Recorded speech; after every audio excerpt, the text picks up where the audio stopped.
I'm Josh Alexander, your host. I'm going to be talking about how to purchase a home in California today. So a step-by-step guide. This is geared towards first-time home buyers specifically, but if you purchased a home a few years ago but want to know what the difference is between when you purchased it and now, especially with everything going on with COVID, a lot of things are changing. So it's a good refresher course as well. So today, I'm basically going to break this down into 6 different categories for you. So we're going to start with budgeting, and then we're going to go to searching for a home, placing an offer on a home, opening up escrow, going through the contingency period, and then finally getting the keys handed to you to your brand new place, which is what everybody wants to happen.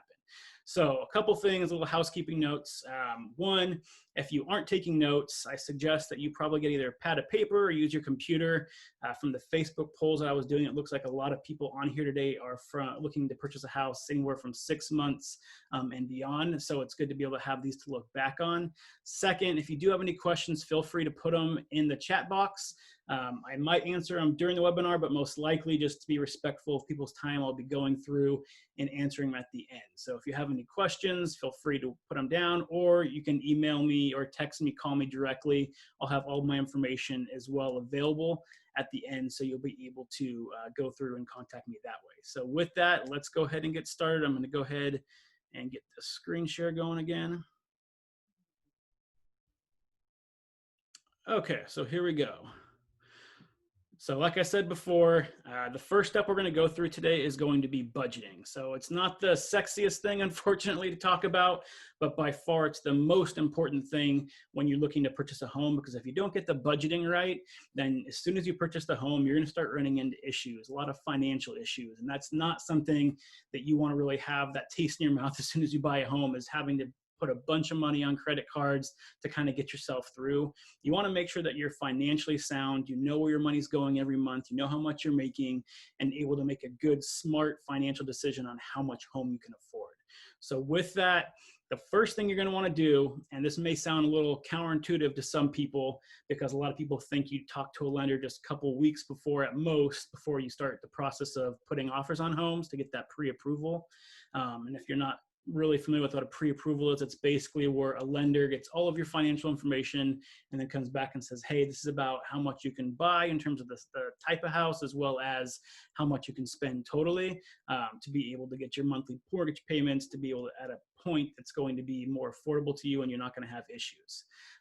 Now that's the first step. Now, like I said before, with people really going through and only contacting them a week or two before, it's not what I recommend, and this is why. So I usually recommend contacting the lender at least 3 months before you start the process of purchasing a home, at least. And the reason being is the lender's not just there to give you a pre-approval.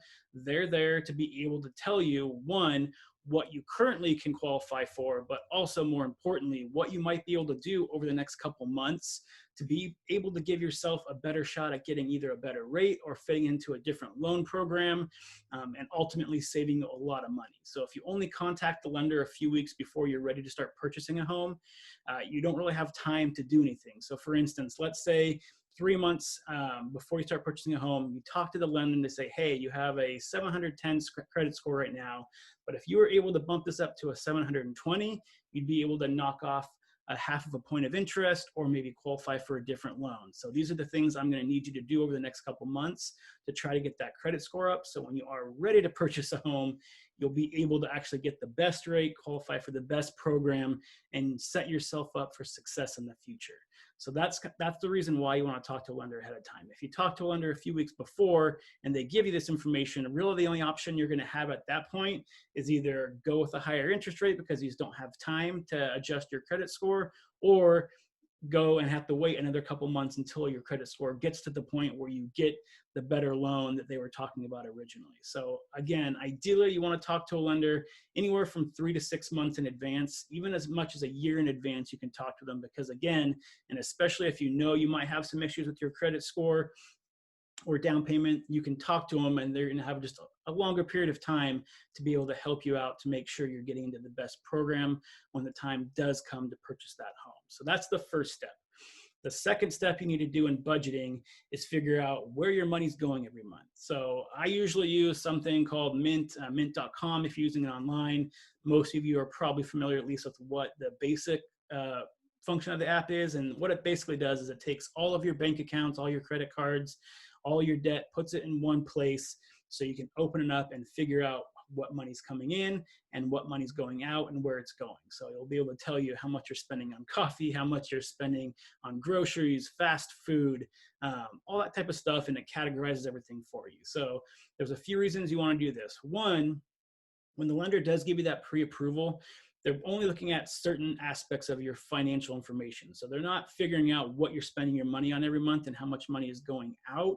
They're really looking at how much money you have in your bank account, how much big debt you have, like on your credit cards, car payments, that type of thing, and then what you currently can afford based on how much you make, and then what your current debt obligations are. So for you, you have to go through and do the second part of the work and figure out, okay, I have this money coming in, but where is it actually going? So you need to be able to do that for a few reasons. One, if you don't know how much money you're spending every month, then it's going to be really hard for you to come up with a good budget for your mortgage that you know is going to be reliable and you know that you're going to be able to afford in the long term, and not put yourself in a position where either you're house poor, which basically means that you're spending all of your money on your mortgage and you have no time to go out on vacations. You can't go out to dinner, out to the movies with friends and families, at least when you can do that again. With COVID-19, not really able to do that, which some people have been saving more money because of that right now, which I guess is one positive of the whole thing. But you're not going to be able to go out and do all these things because you're spending all your money on your mortgage. So you want to make sure that you know exactly how much money you're spending every month, so that way you can properly budget for a mortgage. The second reason this is a great idea is because now you have a better financial picture where everything's going. So maybe you're spending $100 a month on coffee and that kind of surprises you. And you can go through and say, okay, well, maybe I should cut out 1 or 2 trips to Starbucks a week. Or you're spending $100 a month on subscriptions, which is really easy to do right now when everything seems to be subscription based. You've got Netflix, Hulu, Disney Plus, all those type of things are really starting to add up, and people don't really go through and track those. And if you aren't doing that, it might only be $9 here, $10 here, $5 there, but those start adding up once you start getting more and more subscriptions, not to mention all the new apps that are coming out that instead of paying a single price for them, you're also subscribing to. So it's good to be able to have a good financial picture before you go into making the biggest purchase that most people make in their life, which is a home. So those are the 2 things you want to start doing ahead of time, is making sure you talk to a lender. They're going to be able to tell you what mortgage you currently can afford, what programs you can afford, what your interest rate is. And then on your end, you need to be doing your homework and making sure that you know where your money's going every month and how much you can actually afford on a mortgage, because what the lender qualifies you for and what you can actually afford can definitely be 2 different numbers. So you don't want to just say, hey, they gave me a max budget of this, so I'm going to go spend that max budget. You want to make sure you can actually afford it. So those 2 things are extremely important to do.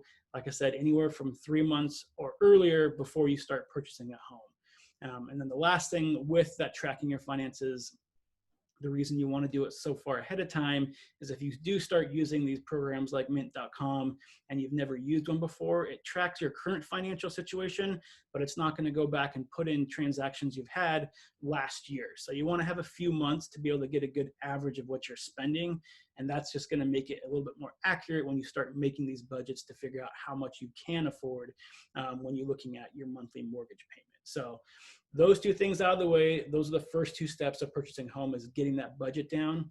The third part of budgeting, and there's 4 parts total, but the third part of budgeting is you need to start budgeting for what you will be spending once you own a home. So once you own a home, there are some costs that you'll have to have, recurring costs that will be coming up every single month that you do need to worry about that isn't part of your monthly mortgage payment. So the first one is going to be utilities. So if you're currently living at home right now and not paying for utilities, it's something you might not think about very often, but it's something you have to really account for, because when you purchase a home, you're going to be paying for most, if not all, of the utilities in the home that you live in. So if you already currently own an apartment right now, let's say you're going, or rent an apartment, I should say, and you're going from a 1 or 2 bedroom apartment and you're going to a 3 bedroom house, you still need to factor in that you're going to be spending more money every month on most of your utilities because it takes more to heat and cool a house.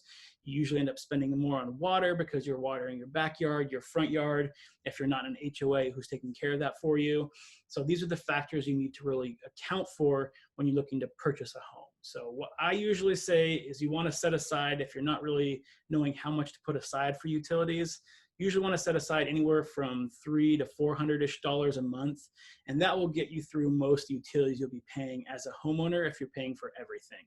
So if you're not in an HOA association, you're paying for your water, you're paying for your trash, your electrical, your gas, all that stuff. That's a pretty good idea of what you'll be spending.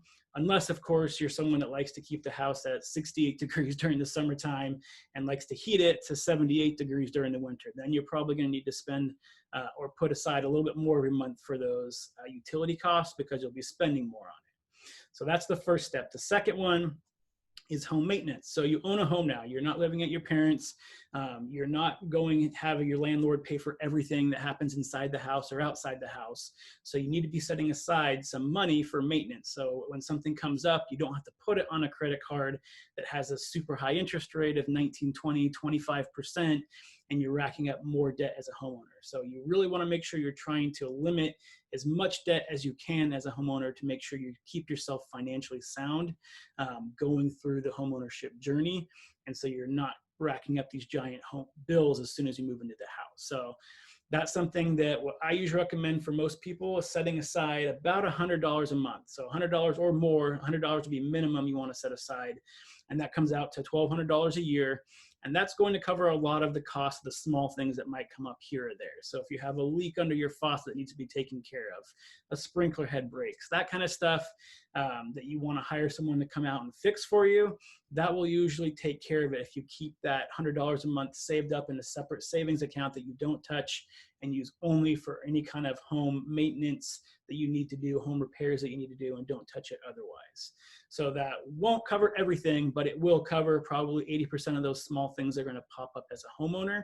Some of the other things that you're really going to have to think about in terms of what it doesn't cover, though, are going to be large things. So let's say you need a new HVAC system because you move in and a month later your air conditioning stops working.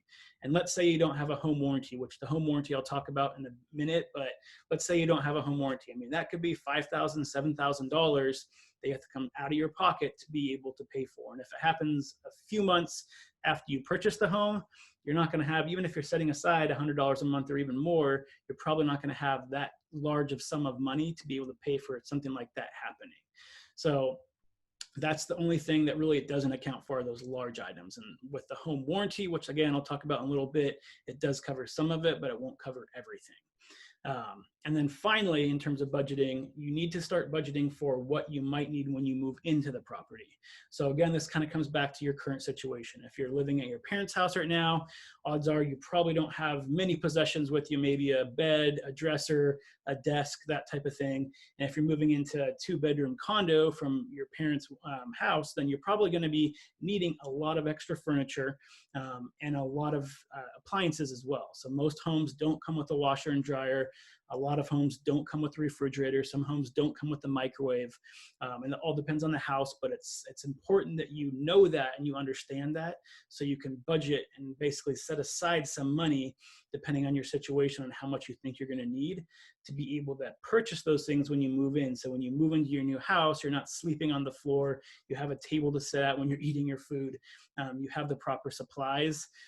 And I know a lot of people just kind of think about the big stuff, but it's something you really need to think about as a whole as well. So a lot of people don't think about that. Yes, you're going to need to stock all of the food in your house again. You're going to have to go through and buy toilet paper, paper towels, cleaning supplies, all those small items as well when you move into a new place start to add up. So it's good to have some money set aside for that. If you're able to, ideally have a couple $1,000s set aside, again, depending on any of the large items you may or may not need. That's going to really depend on how much you should be saving.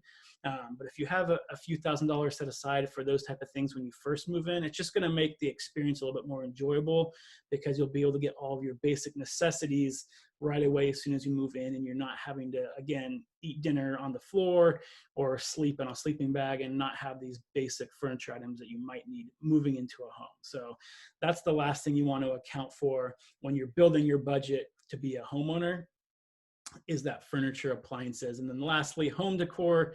I usually say that's more of something that you don't need to do right away when you move in. You don't need pictures hanging on your wall. You don't need everything to look like HGTV. But if you do want that to happen, and that's realistically the only way you want to be moving into a property, then you'll have to set aside a little bit more of a budget for those type of purchases as well. but at least having the minimum purchases taken care of, the big appliances, the big furniture items, and then setting aside some money for all the small stuff you're going to need when you move into a property is a great way to make sure you're setting yourself up for success. And again, making sure you don't move into a home and then immediately start charging thousands of dollars on credit cards with high interest to get all these things that you weren't really accounting for when you first went to go purchase a home. So that being said, that's the stuff you need before. Now let's start looking at some of the things you're going to need to actually purchase the home. So first thing, and the thing most people think of the most, is going to be your down payment. So one of the biggest myths that I hear from first-time home buyers over and over again is there's no way I'm going to be able to come up with 20% for a down payment on a home. I'm not going to be able to buy a home anytime in the next 5 years. There's just no way I can save that much money.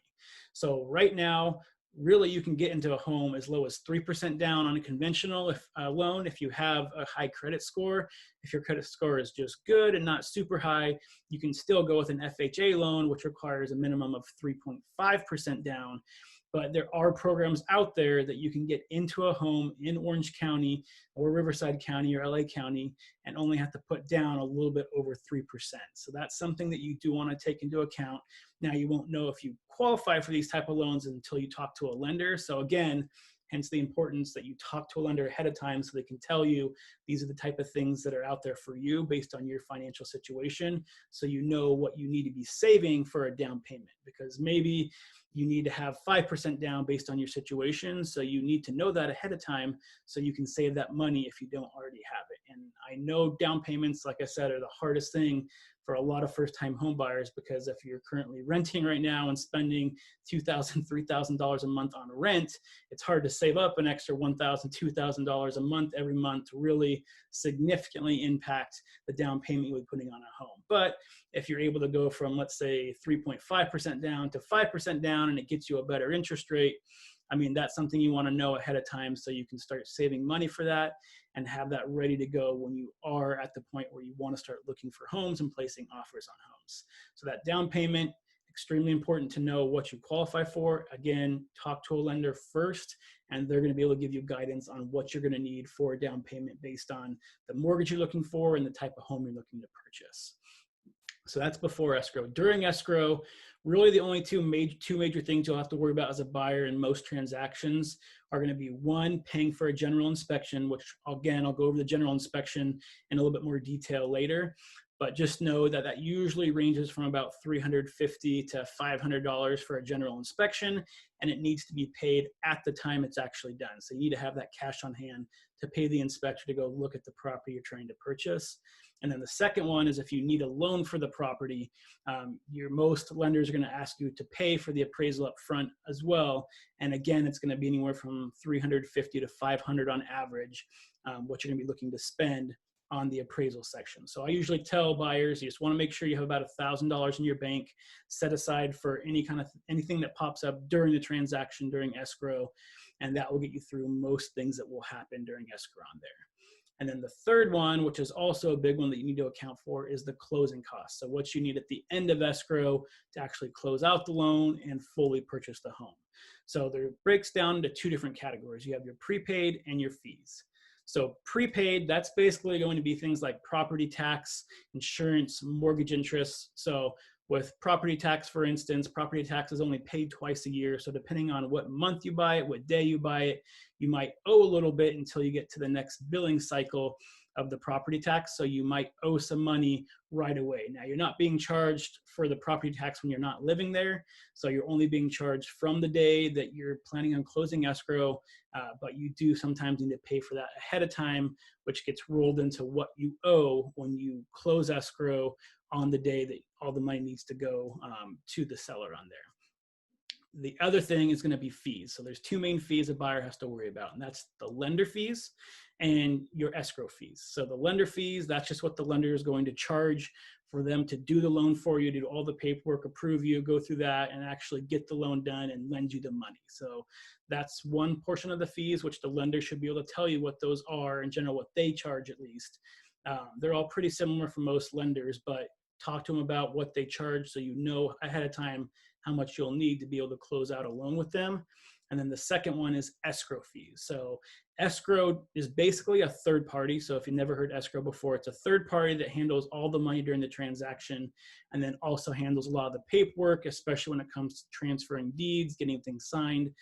They're a neutral third party. So they do that in order to make sure the buyer's not sending money directly to the seller and just hoping and trusting that the seller's not going to walk up with their down payment or anything like that. So they hire a third party, neutral third party that's not going to be in favor of the buyer or the seller to handle the money to make sure the transaction stays fair and to minimize any risk on both the buyer and the seller's end. So escrow charges a fee to do all of that. So that's something, again, that doesn't usually vary too much escrow to escrow company, but it's something you do need to account for as a buyer because you are responsible for paying your part of the escrow fee.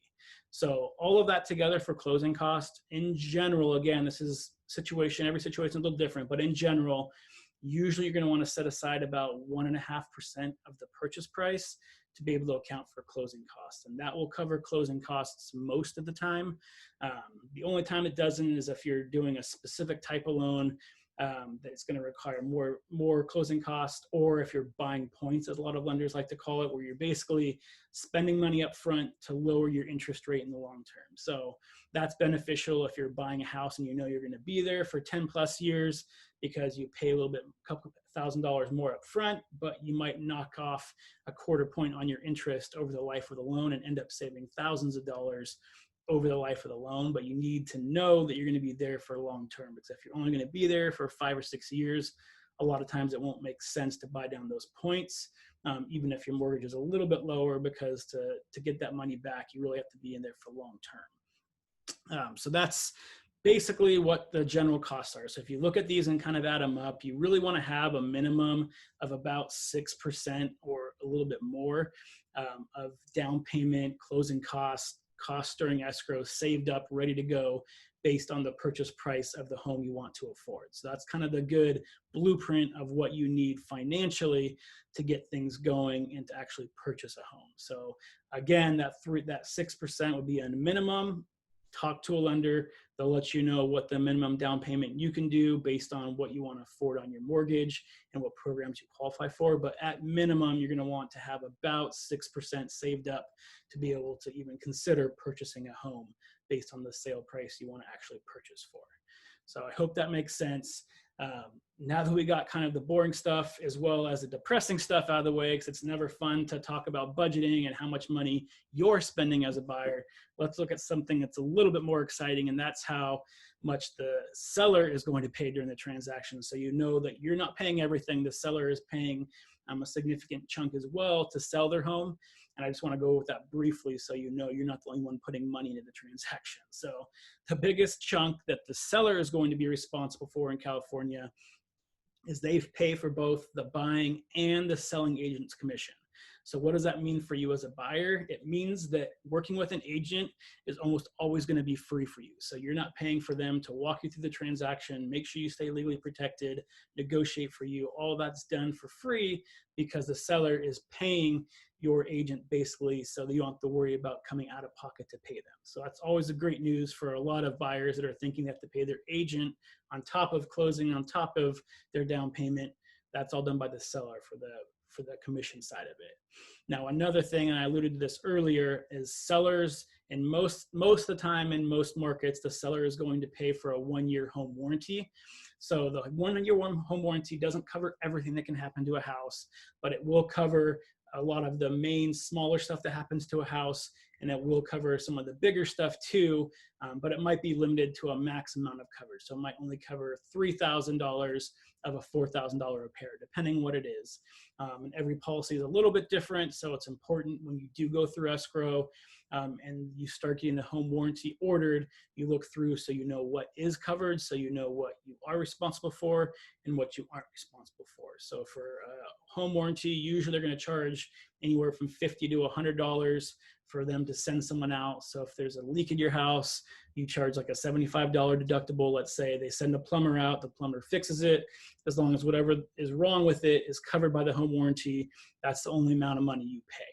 So that's great to know, because it's basically the seller's way of saying that, hey, when you move into this property, if something breaks right away, you don't have to worry about having to fix it. You'll be able to call this home warranty company and they'll be able to take care of at least some of it, if not all of it, depending on the issue. So there is one big thing I always bring up with home warranties that pretty much no home warranty is going to cover, and that's going to be the roof. So that's really only giant expense that has to be done usually every 20 plus years, is to have a roof replaced, because eventually it breaks down, it gets old. Every year they come out with better and better material, so the roofs last longer and longer. But if you're buying an older home and you go through and the general inspector says, hey, this roof is working right now, but it's probably not going to be holding out water very much longer, it's something that you might want to budget for, because that roof replacement, if you're not in an HOA, is going to cost anywhere from $5,000 and up. Usually $10,000 and up is not uncommon when you have to replace a full roof on there. So that's one major expense I always bring up. So if you are getting into escrow and you know the house has some roof issues, or the roof is at the end of its life, it's something that you want to know ahead of time, because you will have to have that either saved up or unfortunately put that on a credit card or some kind of payment method if the roofer offers that, to be able to get that replaced in the future if something happens. So something else that the seller does cover is you're not paying for the entire escrow fee. The seller pays for their part of escrow and you pay for yours. So that's something that you usually it's split pretty close to 50-50, but whatever services the seller uses, they're going to be paying escrow directly for that. Whatever services you use, you'll be paying escrow as part of your closing costs. Another one that seller pays for is title insurance. So what title insurance basically does is it's basically ensuring that the person you're buying the home from actually owns the home, is able to sell it to you. So you're not going to move into the property and someone's going to knock on your door a month later saying, hey, this is my home, what are you doing here? The title insurance is there to make sure that they have the right to sell you the property, and there's no liens on the property or anything that would prevent them from selling it to you. So that's paid for by the seller, again, just to ensure that you know you're not going to have issues when you purchase the property from them. Another thing is if you are in an HOA, the seller is going to usually pay for most of the HOA fees. So there's HOA documents that you get, which is basically like all of the rules telling you what you can do inside the house, outside the house, what colors you can paint it, all that type of stuff. It's usually either a PDF or a giant booklet, but the HOA charges anywhere from $300, I've seen up to $1,000 for those documents, and that's something the seller pays for, as well as if there's any transfer fee. So if the HOA charges the seller every time someone sells a property, the seller is in general going to pay for that. Now some of these are negotiable within the contract, but in general, I'd say probably 95% of the time, these are the things you can expect the seller to pay for.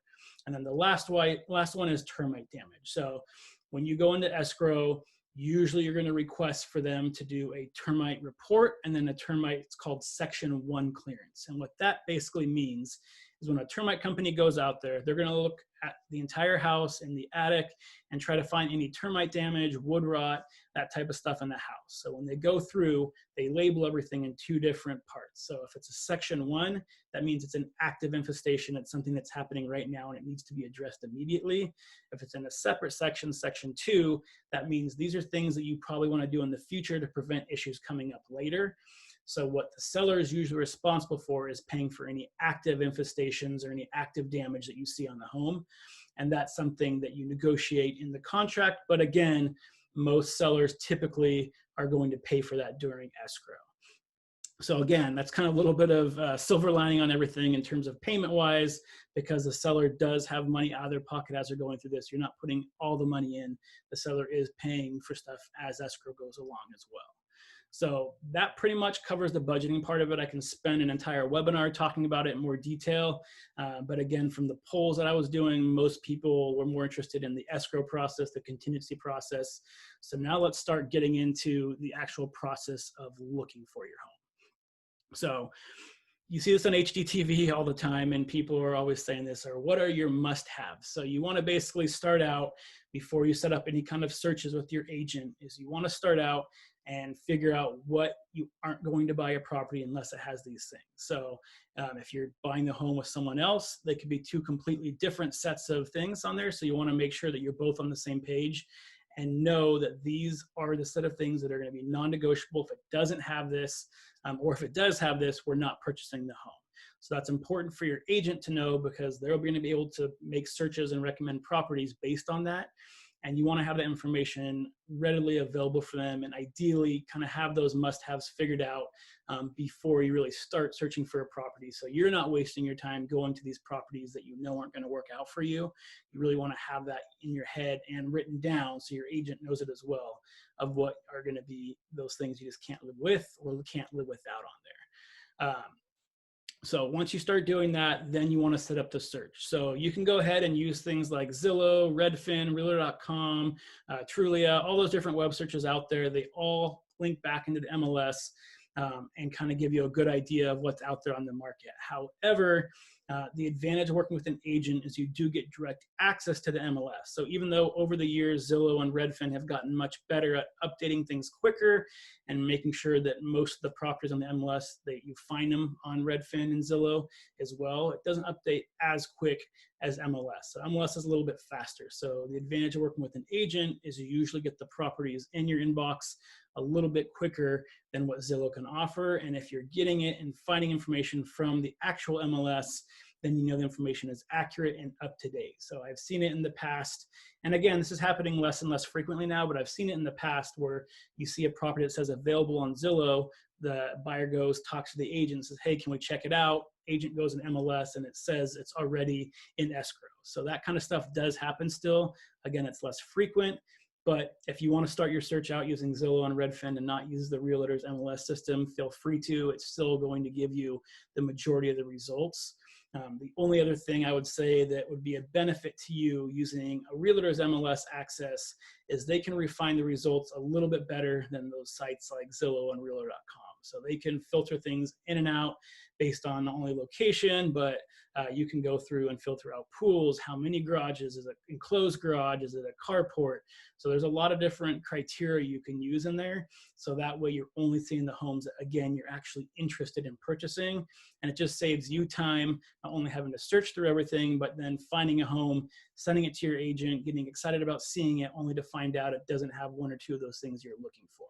So that's something that you do want to set up after you have your must-haves. You set that search up, you start looking for properties. Now it's time to go out and actually look at them.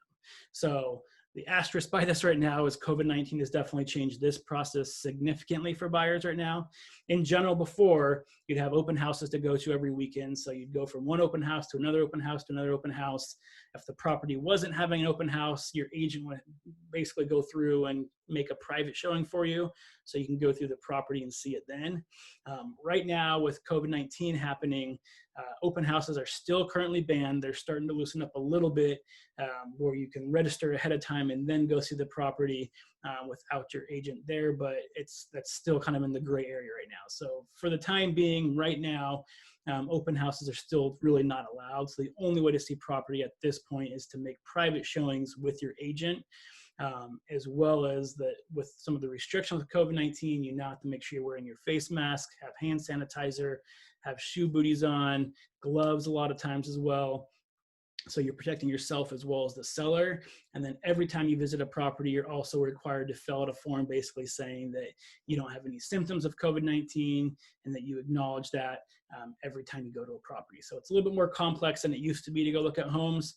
But hopefully as this starts to clear out and hopefully we can start to return to normal sooner rather than later, although the numbers aren't looking great right now, maybe by early next year, we'll have some normalcy set out. Hard to say. But for now, everything is pretty much private showings only.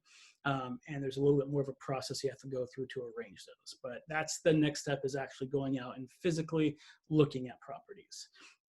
So after you go through these open houses when you're allowed to, or you're going through these private showings, let's say you find a property, you love it, and you're thinking of placing an offer on it. So that's where your agent comes in and starts doing some research. And this is an extremely important phase right now, especially because it's such a hot seller's market, because inventory is extremely low and demand is extremely high because of low interest rates right now.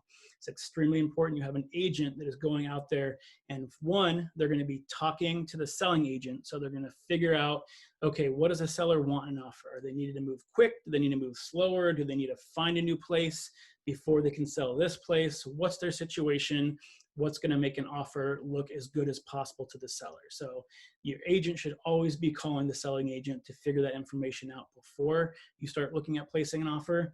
And then the agent's also going through and looking at information for you as well. So what is the tax rate in the area? So you know about how much you're going to be paying in your property tax. Are there any special assessments or mello-roos? So those are basically fees on top of your monthly mortgage payment that you're going to be paying, especially if it's a newer community. You see this much more often, but you'll have to make sure that you know if there's any additional fees or anything else that you'll be paying on top of what you're currently expecting to pay for your mortgage. So the agent is responsible to go through and find out all the information. So when you do place an offer, not only do you know exactly what the seller is looking for, but you also know if there's any other financial impact of purchasing this home versus one maybe a couple blocks down or a different city. And so you know the total financial impact that you're going to have as a homeowner with that house on there. And then again, a big part of the important part right now for any kind of buyer out there is to make sure your agent's talking to the selling agent. I can't stress this enough. When I'm selling a home, when agents just send in offers and they have no idea what the seller wants, then the agent for the seller has to go back and send counter offers with a bunch of different terms. And it just puts a bad taste in the seller's mouth, puts a bad taste in the selling agent's mouth, and it just starts the process off on the wrong foot. So you want to make sure you're giving your best offer that you can to that seller. And that way, when you actually submit the offer, you have a better chance of getting it accepted. So speaking of offers, that's going to be the next thing we're talking about. So placing an offer. So we talked about this a little bit on the last slide, but writing and submitting an offer. So the ideal offer is basically one, you want to determine what type of market you're in, and then the offer needs to be competitive and it needs to be protecting you legally. So right now, like I said before, we're currently in a seller's market. I don't see that changing at least until the end of the year. And even early in the next year, it's not going to be a buyer's market anytime soon. So knowing that information right now, as you know that it's a seller's market, you want to make sure you're doing everything you can to put your offer above everybody else's, because most likely, especially in price points under $1.2 million in Orange County right now, if the home is priced correctly and it was marketing is done correctly, that house is most likely going to have multiple offers right now. So you need to be able to compete. And the thing about competing about on offers right now is, and that's not always about the price. So a lot of people think if I don't have the highest offer, I'm not going to be able to get this house. And I've seen that time and time again be false. So a couple things you can really do with that is, one, you need to have a lender that understands what the market's doing right now. What I mean by that is lenders, and we'll go through this in a little bit in terms of the contingency periods, but lenders have a lot to do with how strong an offer is going to be. So for instance, there's something called a loan contingency, and we'll get into the specifics again in a little bit, but a lot of lenders don't do much work up front. They're just going to run your basic financial information and say, based on the basic stuff, you can probably afford this much. If you're working with a lender that understands the current market condition, they're going to be going through and doing a little bit more rigorous looking at your finances. And that will basically enable them to say, hey, we don't need a loan contingency because we know you're going to qualify for this loan as long as you don't go out and buy a jet ski in the middle of escrow. So things like that, where you can remove some contingencies up front or shorten them, for instance. So if you need appraisal on the property, instead of a 17-day appraisal, which is kind of the typical appraisal period you see in a contract, maybe you can do it down to 10 days because the lender knows that the appraiser can get out there in 2 or 3 days, the report comes back 2 or 3 days later, and they'll be able to get that cleared much faster than 17 days. So those type of things that you can put into an offer where you either take out contingencies or shorten contingencies, as long as it's keeping you safe and the lender is confident and they've run the numbers to make sure they're confident they can do this, then that helps your offer be a little bit stronger. And then another thing, you hear about this a lot, but writing a cover letter is extremely important right now, because right now, especially if it's a seller that is living in the home, it's not an investor selling the property, most sellers are going to have some type of emotional tie to their house. So if you're going through and placing offers on homes and that seller is obviously trying to sell it, but at the same time, they're always going to have that thought in the back of their head is, oh, I have so many happy memories here. I'm really sad about selling this home.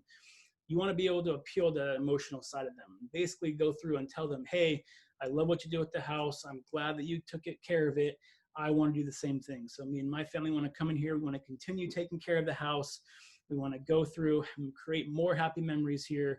And that can really appeal to the emotional side of the seller And if you don't have the highest offer, but you're off by a few $1,000s, I've seen this again, time and time again, where the seller goes to the lower offer because they have that connection with the buyer that someone that doesn't put one of those cover letters in isn't going to have. So it's extremely important that you write one for every offer you submit, but more importantly, you write one specific to the home, and it's not just a generic form you're filling out. So you want to be calling out specific things about the home you like and making sure that the seller knows it's just not a generic form, it's actually meant for their home, and that gives them, again, that emotional tie to you and gives you a better shot of getting your offer accepted on there.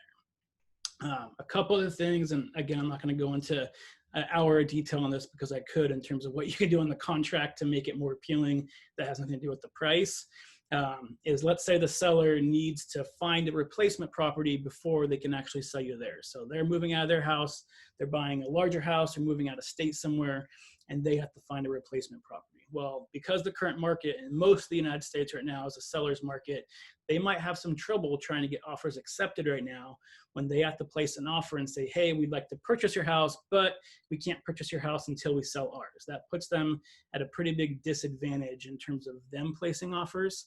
So if you're able to go through and say, hey, instead of a 30-day escrow, let's do a 45-day escrow and give you a little bit longer to find a home. Or, hey, let's go through and do a 30-day escrow, but then we'll do a rent back period, which basically allows the seller to rent the property back and you get paid for it.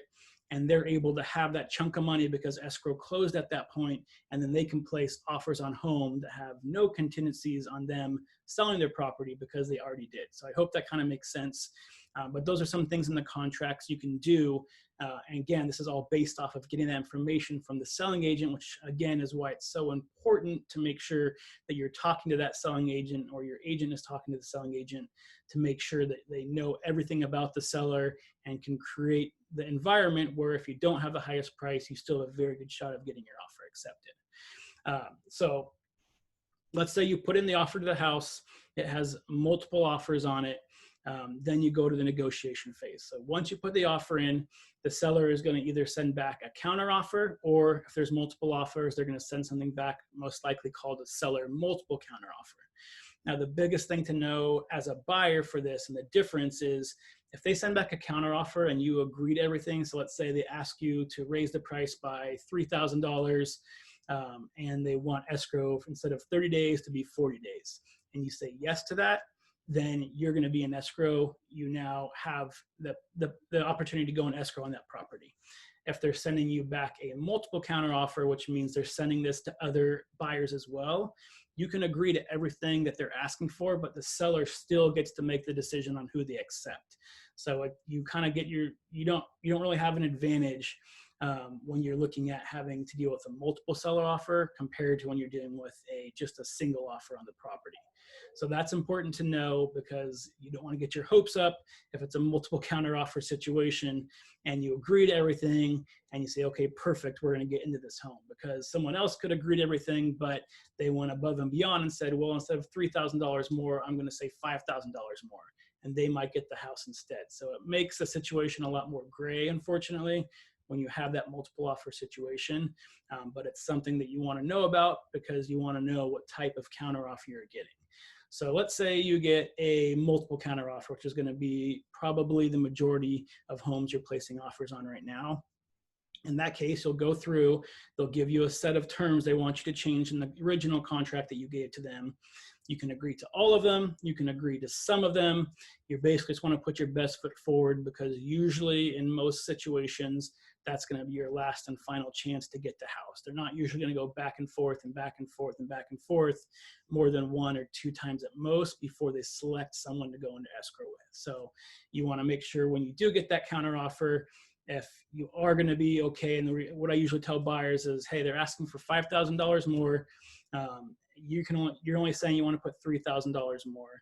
That's completely fine, as long as you're okay with walking away if it ends up going for $5,000 more, and you don't really mind that $2,000 difference, or that $2,000 difference was enough for you to walk away and not have any regret. Because at that point, again, it's going to most likely be your best and final offer. So you don't want to say, well, I'll do $3,000 now, and then if they counter offer again, I'll do another $2,000. It's all depending on the situation, of course, and sometimes you can do that, but in general, when you get that multiple counter offer, you want to make sure you're putting your best foot forward. So now let's say you go through back and forth, back and forth, back and forth. You and the seller now finally agreed on terms. Everybody signs it. Now you can officially open escrow. So that's one of the biggest parts of getting into escrow. One of the hardest things to do is getting into escrow. Once you're into escrow, there obviously is a bunch of things that could go wrong, but once you get into escrow, now you are going to have the power in the transaction. So before, the seller has all the authority. They can go through on who they accept, they can dictate the terms they want in the contract, and it's up to you to decide if you want to go with that or not. But the seller has a lot of leverage at that point. Once you get into escrow, then the leverage, most of it is going to go to you, which is going to make the transaction a little bit easier for you going forward. So let's go into what opening escrow looks like, and what are some things you need to know when you're opening escrow. So as a buyer, especially a first-time home buyer, it can be a little intimidating once you get into escrow because there's a lot of things that come your way very quickly. So let's go over a few of those, because most of the stuff that happens during escrow is going to happen within the first 7 to 10 days. So you want to know that and expect that so you're not overwhelmed as soon as you open escrow. So the first thing you're going to be doing when you open escrow is that the seller is going to require you to put in your earnest money deposit. So when you submit an offer, you're going to say, hey, I'm serious about this offer. I'm going to put in a portion of the down payment up front into escrow to show you that I'm serious about the property. I'm going to tie up some money in escrow to show you how serious I am. It's usually about 1 to 2% of the purchase price of the home. But it could be higher if you need it to be. But usually 1 to 2% of the purchase price of the home is what the seller is going to require for you on that. It's called earnest money deposit. So within the first 3 business days, you'll need to submit that earnest money deposit into escrow, and they need to receive it. So that's part of the contract. You need to have that done within 3 days typically. Now you can negotiate that, but in general, it's usually 3 days. So that's the first thing you want to do. Now, as soon as you get that done, you're going to want to start going through the process of scheduling things. So one, you're going to want to start scheduling your home inspection. So the home inspection needs to be taking place as quick as possible. And that's what I always tell people, is do it as quick as possible, so you can find out if you're going to have a problem with the house or not, what issues you're going to find in the house. You're going to know it faster by getting that general home inspection done. So usually the same day escrow opens, you're calling that home inspector, getting it booked. With my buyers, I'm usually talking to the home inspector beforehand and basically having him set aside a date and time for me already. So that way, as soon as we open escrow, I just confirm it and then we're good to go on there. But you do want to schedule that as fast as possible, because you want to get as much information as quickly as possible about the house you're trying to purchase, so you know if you want to move forward or not. So after you schedule that home inspection, what escrow is going to do is they're going to send you an opening packet. So the opening packet is something that you need to fill out. It's going to talk about a lot of the tax stuff in terms of how you want to take the home, how you want the deed to look. Is it in your name? Do you have a spouse? Do you have a friend that you're purchasing the property with? Are your parents helping you purchase the property? It's going to go under their name as well. That kind of stuff is all in the opening escrow packet. So if you have a CPA or someone that does taxes to be able to look at it for you and kind of give you some recommendations of what to do, it's always good to run that by a CPA, because they're going to be able to tell you what's going to be financially in your best interest, and how to take the title and how to fill out the different forms that are required, that are based off tax information you need to know. So that's going to be something that usually gets sent to you. I would say probably on day 2 or 3, you're going to have that opening packet from escrow sent to you. Now, on top of that, usually in the first couple days, you're also going to be getting something called the seller disclosures. And what those are is the seller is basically going through and they're saying, hey, this is everything I know about the property. Here's the major upgrades we've done. Here's any issues we've had with the property recently. And they're going to be giving you the best idea they can of their condition of the house that they know of. So it's important to have those, and it's important to read through those as soon as you get them. The sellers are required in the contract, is the way it's written, to have those to you within 7 days. So again, usually you're going to get them to you sooner rather than later. But you do want to look those over very carefully so you know exactly what the property comes with. Does it have sprinkler systems? All that kind of stuff. It goes over small details and it goes over the larger details as well. look those over so you know exactly what to expect from what the seller currently knows about the property. So they need to be they're legally bounded by this information as well. So it's really in their best interest not to lie about anything they find on the property, because if they do, and you find out that they lied about it, then they could legally be in trouble. So ideally, the seller's filling this out to the best of their knowledge, they're filling it out accurately, and this gives you a good overall picture of what the seller knows about the property. So all of this is usually happening within the first week. So you're transferring money, you're getting the home inspection scheduled, if not done within the first week. You're getting the opening packet from escrow you need to fill out and get back to them. You're getting the seller disclosures that you need to get filled out and sent back to them. All this information is flying at you, which is why that first week can be a little bit stressful and a little confusing if you don't have someone guiding you through what to expect each day. And again, it's extremely important to have an agent that's showing you what to expect and tells you what's coming up. And that way you're not getting this feeling of being overwhelmed, especially that first couple days of being in escrow, because that's not how you want to start the transaction.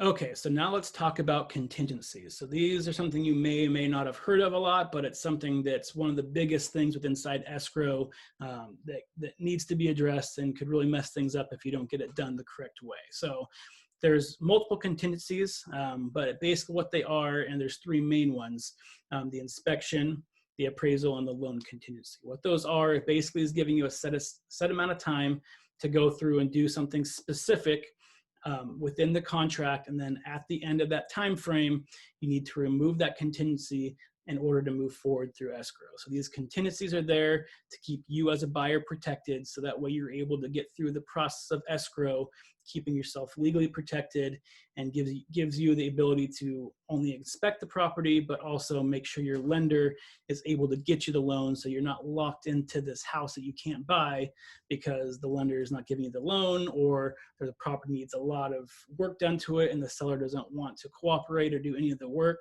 So it's going to enable you to back out of the transaction if you want to, if some of these conditions aren't met. So let's go over the three main ones that you're going to run into. So first one is inspection. So we talked about the general inspection a little bit earlier in the presentation.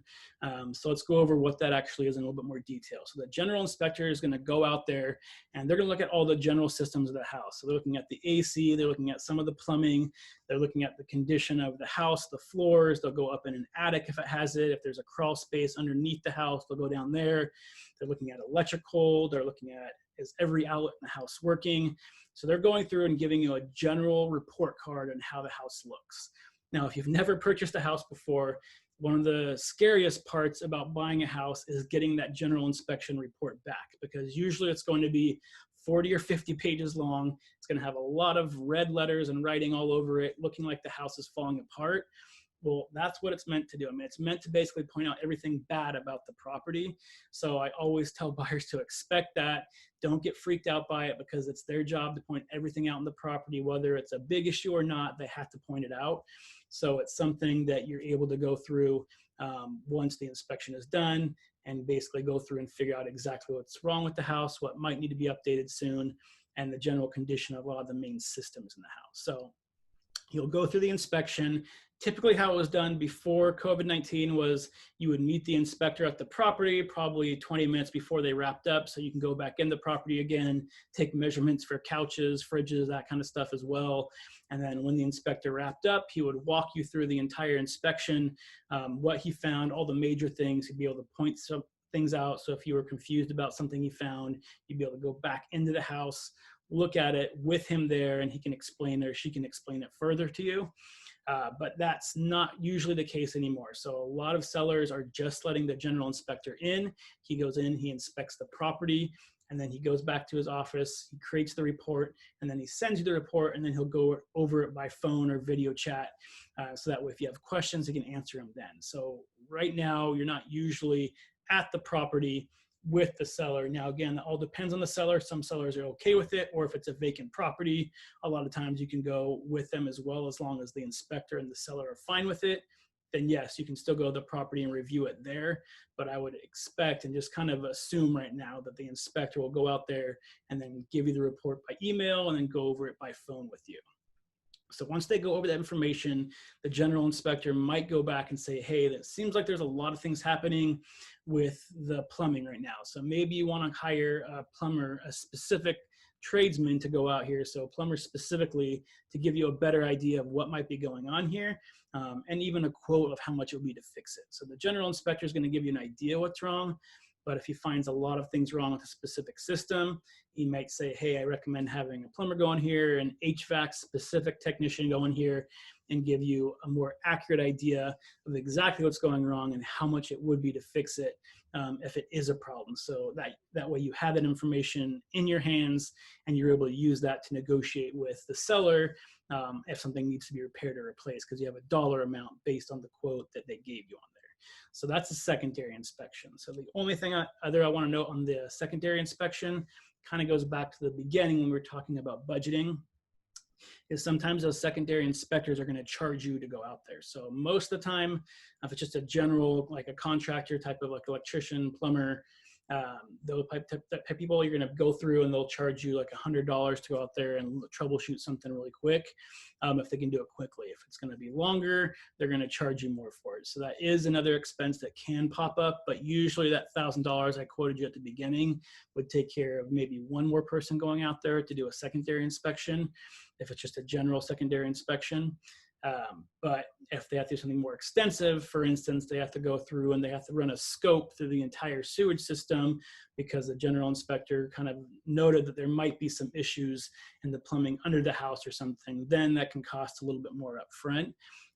But secondary inspections aren't required on the majority of homes, but they are required sometimes. And the older the home is, the more likely you might want to have a secondary inspection on something because it's older, it has more wear and tear on it.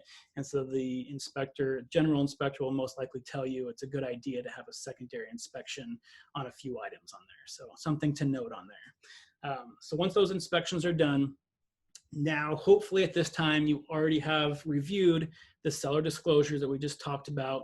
So the seller's telling you what they know about the property. The general inspector is telling you what they know about the property. You're able to take that information, put it all together, and that will give you a really good picture of the current condition of the house. It's not going to catch everything. They're not ripping out walls and looking behind walls to find things, but it will catch a lot of the things that could be going wrong with the house and give you a good general idea of what the home you're currently looking at purchasing, what kind of condition it's in. So you take that information, and if something, you basically are saying that, hey, I'm not going to purchase this house unless this is repaired or this is replaced or this is fixed, that's when the repair request comes in. So the repair request, you send to the seller and say, hey, I either want you to fix this before escrow closes, I want a credit of this amount of dollars because this is broken or this needs to be repaired, or I want you to reduce the purchase price by this dollar amount because these things are wrong with the property. So you send that over to the seller, and that starts off a secondary negotiation within escrow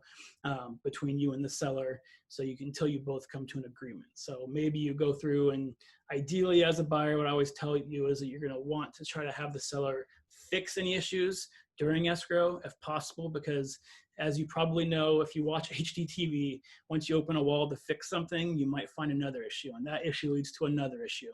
So if the seller agrees to fix something and they find something in the wall that they have to repair as well, they're going to be on the hook to get that replaced. Now, if you go through and say, hey, the plumber quoted me $1,000 to get this fixed, so just give me $1,000, and the plumber goes out there, fixes it, but then finds another problem and says, hey, it's now going to be another $600 more to fix this as well, then escrow's already closed, you own the home, you're going to have to pay for that. So ideally, you're going to want to see if you can have the seller pay for it and fix it themselves before escrow closes, because that's going to provide you the most amount of protection.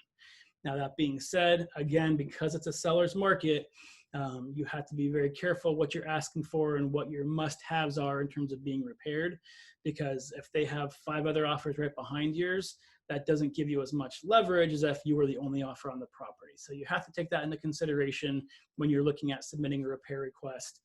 But in general, you're going to want to have and the way I break it down for most buyers is into 3 main categories. You have things that are any kind of hazard to your health or any kind of safety issue. So if you've got electrical wire that's live hanging down somewhere, that type of thing, a safety issue, that kind of stuff, sellers are most likely going to repair, because most buyers, even if they fill out a escrow with you and got a new buyer, are going to ask for the same thing. So most sellers understand that, and they're going to fix those things that have to do with safety, have to do with your health.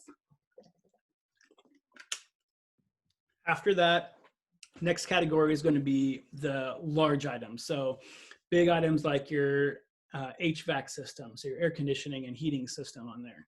If that's not working, again, a lot of buyers, even if they back out of escrow with you, a lot of buyers are going to ask for them to fix that, because if your air conditioning is not working, that's a major part of the house. So if that's not working, there's a good chance most people are going to ask you to replace that. So even in a competitive market, the bigger items like that, the big systems, a lot of times the seller will either pay for, or again, they'll offer some type of credit for you and say, hey, we don't want to get it fixed, just takes too long, or I don't want to deal with it, here's a credit. And then you'll have to decide for yourself if that's worth the risk of you taking the credit versus them fixing it themselves. So that's kind of the second category. The third category I go down to is going to be more the small things. So this electrical surge, there's not a surge protector on this electrical outlet, even though there doesn't need to be one and you want one there. Or let's say there's a small hole in the wall where it's going to be a drywall patch where a handyman can go in, patch it up, paint it, be in and out within 30 minutes. That kind of small handyman type work, a lot of sellers in this market don't want to pay for that stuff to be taken care of. So you just have to kind of expect that. It's probably a 50-50 with most sellers if they're going to take care of the smaller handyman type stuff. Some sellers, again, if they have the emotional attachment to you and they want to leave you a good home, then I've seen them pay for it because they want to make sure that you're taking over their home. It's their family home. They want to make sure that you're happy with it. So that in that case, you'll see them sway more towards paying for it than not, but it all depends on the seller. So those are the things that I always say, if you put on the repair request, just prepare yourself, because they might say no to it, because a handyman could come in and fix 10 different things that might be in that type of a project and be done with it in a few hours. And it's something the seller just doesn't want to give you credit for, because it's a house and they feel that there's always some things that can be repaired at the house. And once you own a home, you'll kind of realize that yourself, is that there's always something in the house that needs to be fixed, or something that you want to get fixed or redone. So it really depends on the seller and what they're going to agree to replace for you. So after you get past those small handyman things, I mean, you have another category, which I pretty much don't bring up anymore, but that's the cosmetics. So let's say, oh, I don't like the cabinets. They're not painted my favorite color. I want you to repaint them. Or I don't like the flooring in here. I need you to change the flooring. It's not bad by any means, but I just don't like it. That kind of cosmetic stuff, seller's never going to pay for. I mean, I guess I can never say never, but if it's just a cosmetic thing, it has nothing to do with the quality of the house, and there's nothing that's wrong with it, then most sellers are not going to really entertain paying for that kind of thing in the house. So those are the way I categorize a repair request when you're making them.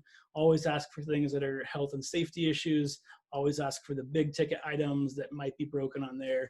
And then after that, you're going to get less and less responsiveness when you talk to sellers about some of the smaller and smaller stuff on there. So anyway, I know it's kind of long-winded, but once you get back to the seller, you and seller go back and forth and finally come to an agreement, then what you'll do as a buyer is then you'll remove the inspection contingency. And what you're basically saying is, I am satisfied with the condition of the house, and the things that I'm not satisfied with, the seller and I have come to an agreement on how we're going to handle that, whether it's a repair, whether it's a credit, whether it's a lower purchase price. All that's been agreed to in writing. So at this point, I no longer need to inspect the property, and I'll go ahead and remove that inspection contingency. The one thing I will note with any of the contingencies is they don't get removed automatically. You have to physically sign something saying you remove it. So the inspection contingency is typically 17 days.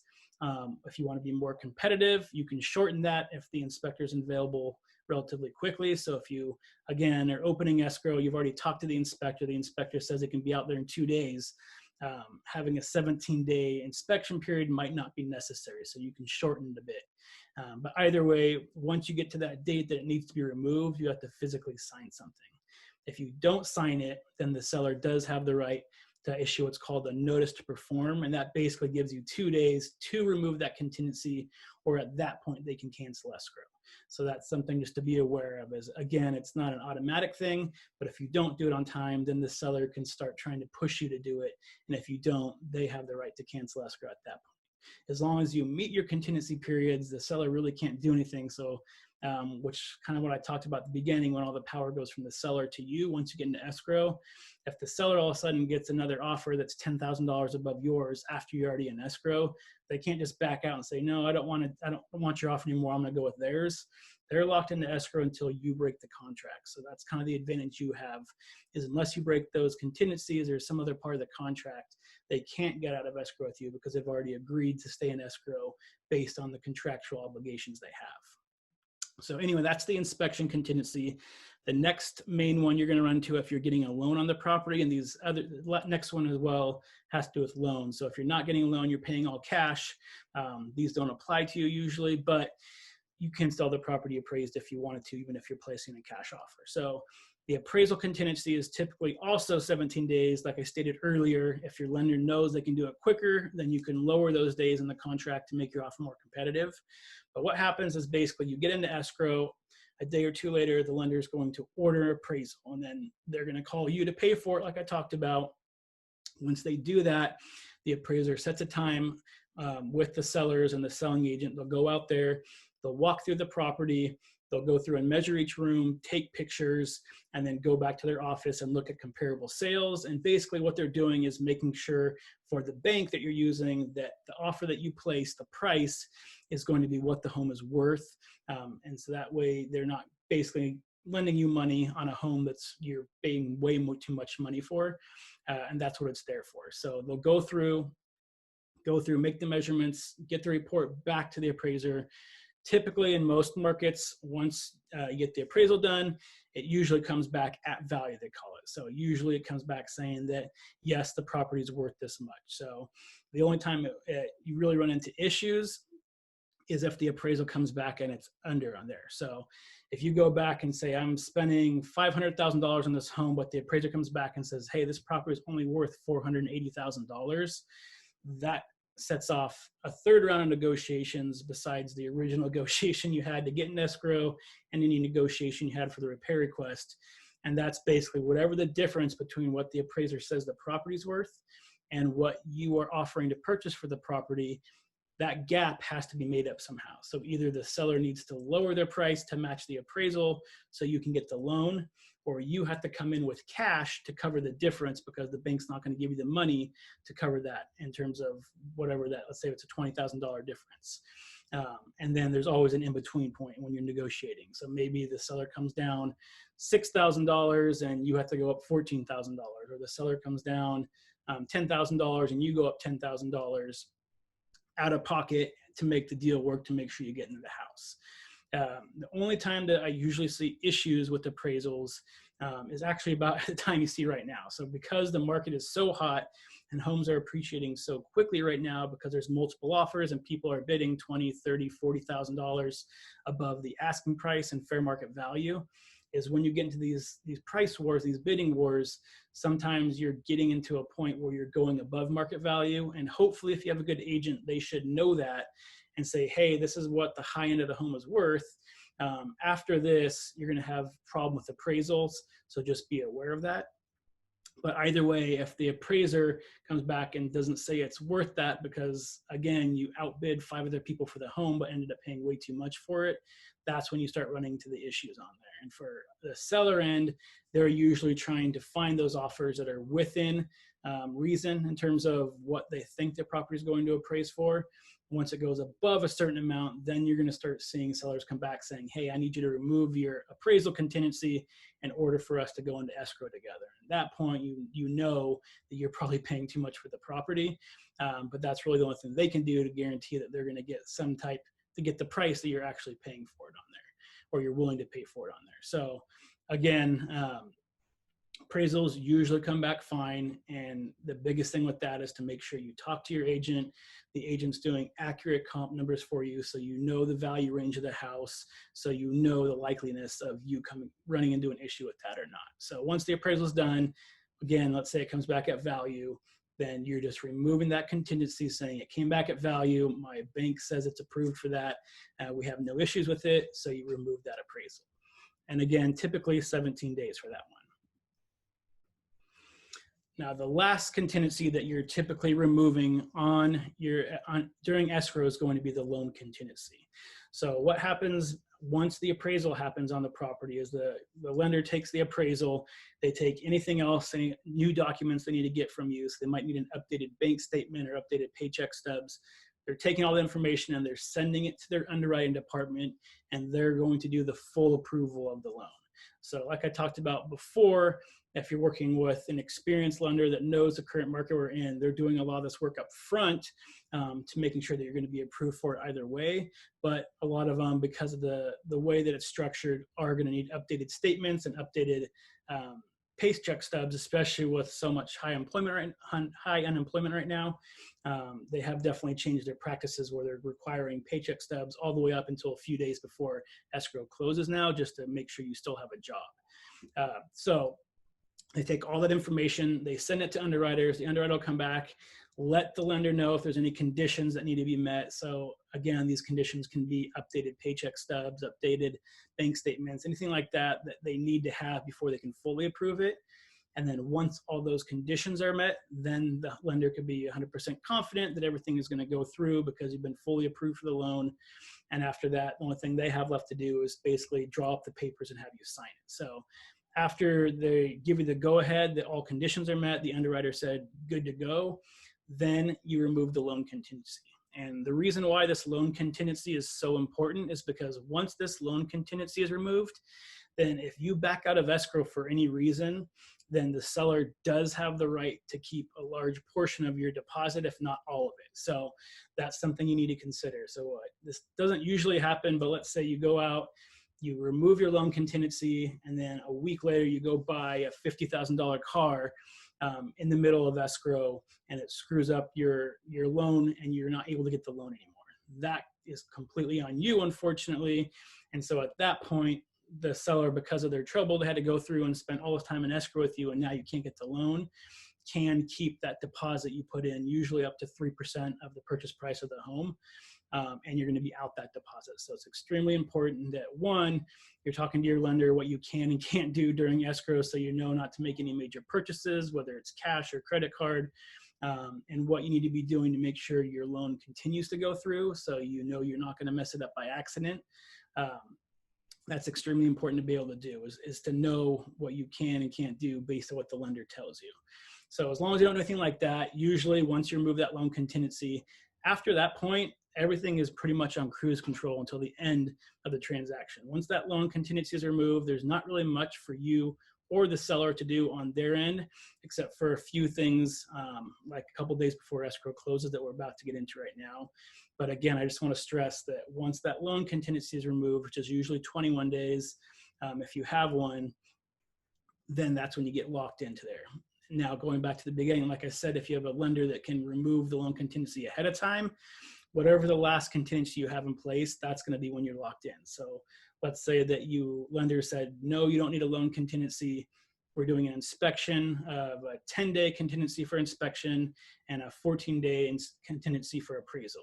So once you move that last contingency, which is that 14-day appraisal, at that point is when you get locked into the loan. So it's whatever you have that last contingency.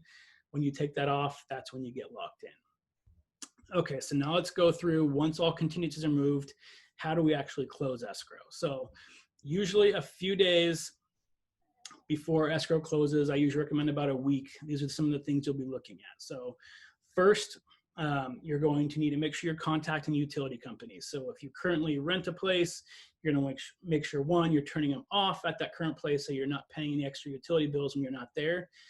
Whenever the last day you expect to leave is, but you also need to make sure that you're turning them on the day escrow closes. So when you go in and move into your property, you have lights available, you have water available, and no utilities are shut off. So that's one of the things that you need to do as a buyer. It's on you to make sure your utilities are transferred over or set up correctly so it starts the day escrow closes.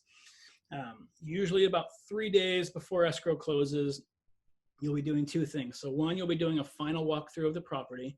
So this is where you go through the property and you basically check out to make sure there's not any giant holes in the windows or walls from someone moving furniture and making any kind of big, anything that's basically what the property has altered the property in a way that is much, so basically in a way that basically changes the property's condition compared to what you saw it before. So again, if there's like a hole in the wall or the floor is lifted up somewhere, this kind of stuff doesn't usually happen, but it's just your way of verifying that the property is in a similar condition as the last time you saw it. And the other part of the verification of property in your final walkthrough is to make sure that if the seller agreed to do any repairs, that they were actually done and completed, and you're verifying it then. Now, the one thing I want to note with this final walkthrough is it's not a condition of the sale. What I mean by that is if you go through and you find out that the seller didn't complete one of the repair requests that you asked them to do and they agreed to do, or there is a giant hole in the wall, the sale is still going to close either way, but you're going to document this and then bring it up to the seller, because the seller is contractually obligated to give you a home in similar condition as when they put it on the market. So if there's a bunch of holes in the wall or something like that, that's going to be an issue. Or if they agreed to repair something, you have it all in writing and they didn't do it, again, legally the seller is going to have an issue, and this is going to be handled outside escrow after escrow closes, and you'd have to go through the process, legal process of getting them to take care of it for you. So most sellers aren't going to want to go through that, because if you did it correctly and your agent did it correctly, it should all be documented what they're responsible for and what they should have done. And if they didn't do it, it's all black and white on paper. So most sellers are going to get it done. So that's something to note, that it's not going to stop the sale from closing, but you will point it out to the seller and let them know that here's the information.